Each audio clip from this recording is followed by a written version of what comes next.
Update po tayo sa bagyong Christine,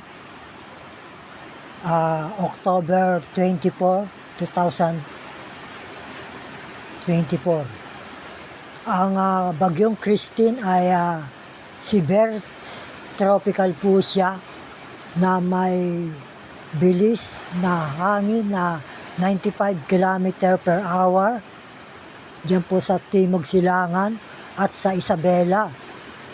At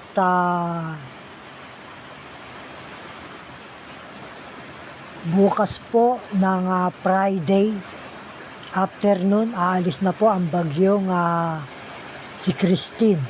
Pero inaasahan po natin na magkakaroon po siya ng magkakaroon rin po ng pag-ulan.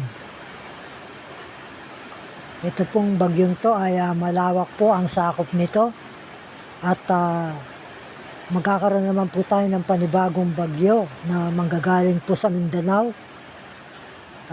Itong darating na linggo na naman. Ayan. At may malalakas po na tsansa po ng landslide sa mga bulubundukin dahil po sa malakas na ulan. Diyan po sa parte po ng Timog. Kaya mag-ingat po tayo sa malalakas na ulan dyan. Lalo sa bulubundukin.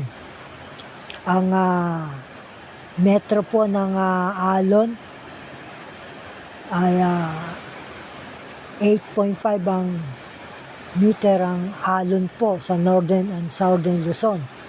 Diyan po sa Aurora, matataas po ang alon dyan. Sa loob ng 24 oras,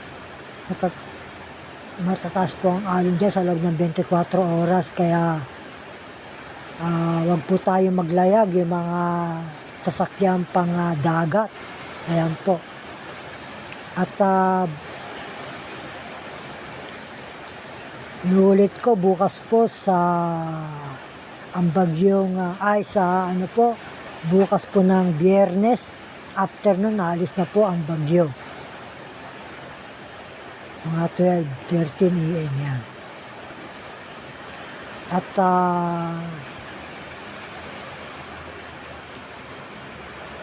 may signal po, signal number 1 po sa Quezon, Marinduque, Camarines Norte, Visayas, Aklan, Negros Occidental, Samar,